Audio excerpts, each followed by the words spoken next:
Well, I think it's this. It's got to be BS, right? Oh, I mean, it doesn't work. I love that. You shocked me, man.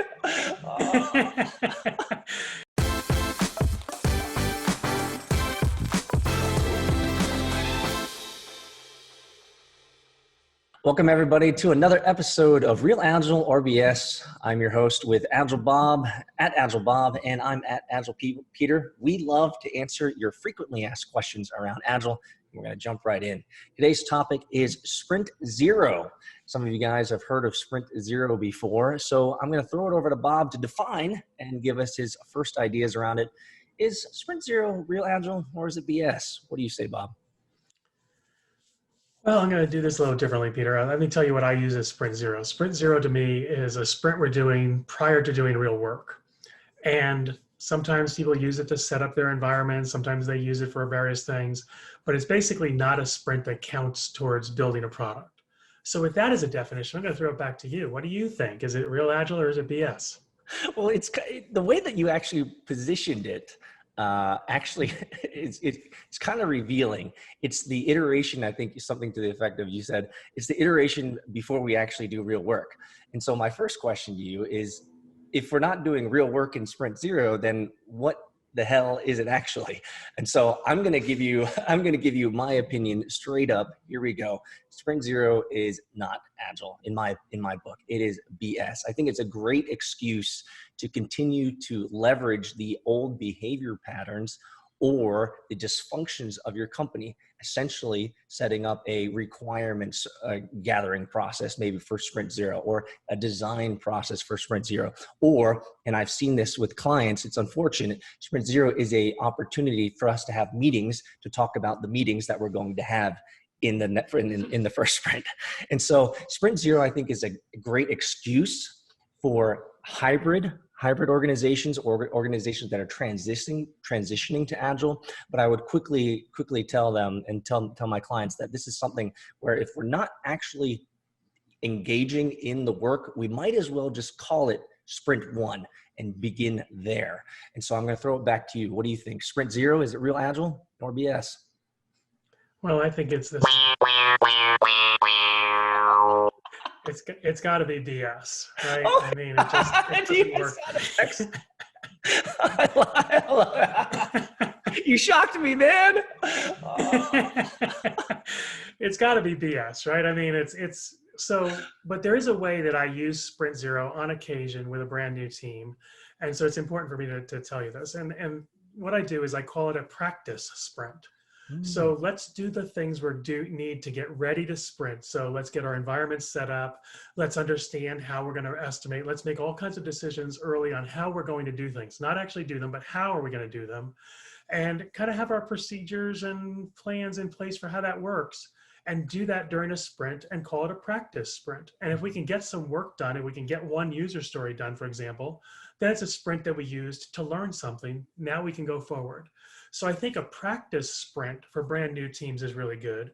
I think Sprint Zero is absolute BS, as I said, and it's just not a really good way for teams to proceed, because it gets them in the mode of, let's do a lot of work up front to get ready to do the work.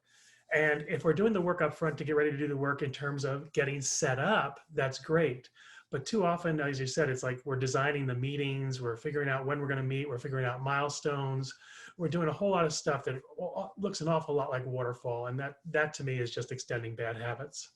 And so here's a question, because I actually really like this idea of a practice sprint. I think the first thing that my gut kind of rejects is using the word sprint, but I think the idea of practice is pretty important. And so I wonder whether there's an opportunity before the first sprint and before the team gets into scrumming and doing all the Agile stuff, is whether there's an opportunity to really go through the motions of Scrum and kind of simulate it at some level and give the teams the opportunity to practice some of the core fundamentals, like breaking down user epics into user stories and tasks and these types of things.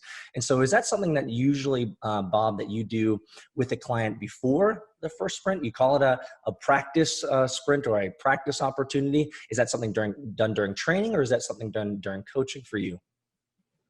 Yeah, so it's usually done during coaching. And a lot of times what I do is it's very simple. I don't like the concept of sprint zero, so I'm hoping that they already have those kinds of things set up. But I say the very first sprint is practice. If we get anything done, we were lucky. So let's assume we're going to get zero done, but let's try to make it be a real sprint. And then let's use our sprint review and retrospective at the end to learn and to get better at it for the first real sprint that'll count. So if a client thinks it's going to take, 6 sprints to do something, I tell them count on at least 7, because the first one is going to be a practice sprint. This is a brand new team. They've never really done this before. Let's assume that their initial sprint is complete catastrophe.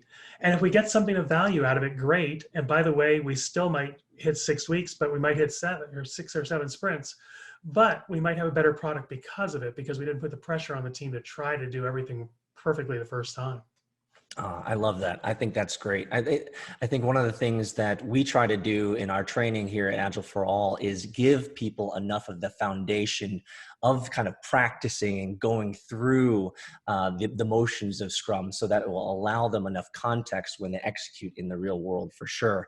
But I do like this idea of establishing an expectation with management that, hey, and you say it differently here. You say it's a practice sprint, but I say it essentially the same thing. And I tell management, hey, don't expect your teams to succeed in their first sprints and get everything done.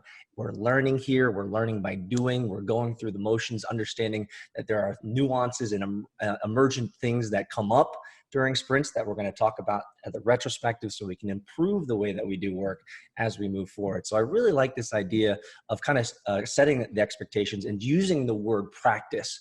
I find that to be a non-aggressive term to use when it comes to getting teams started in Scrum, and say, hey, because I can see a scenario where people, right after, let's say, a certified Scrum Master training or any type of Agile boot camp or beginning training, they would be a little anxious about starting their first sprint.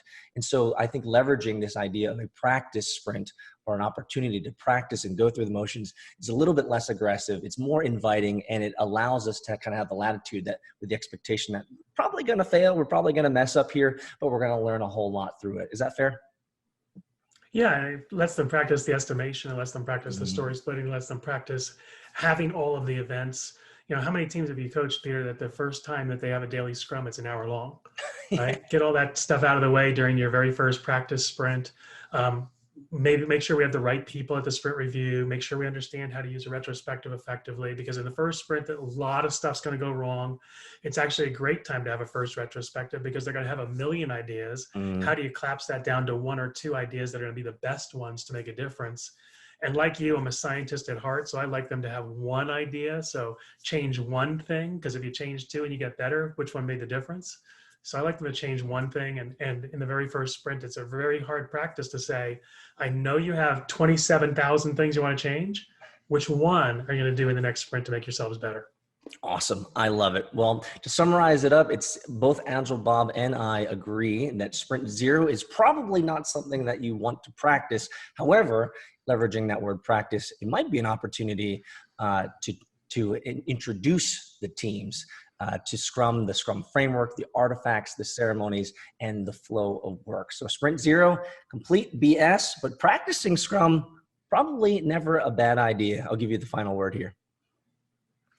Oh, Peter, I think the practice thing is important. It's, we practice that stuff all the time, and we iteratively get better. Hopefully this show is getting better as we practice and iterate. So we had sound effects today, right? So obviously we're getting better. But yeah, I think that using a practice sprint is good. Sprint zero, the way most people define it, is complete BS.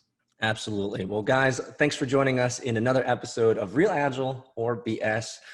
We love to answer your questions here. So if you have any comments, leave them below, smash the like button, and certainly subscribe. We'll see you guys next time.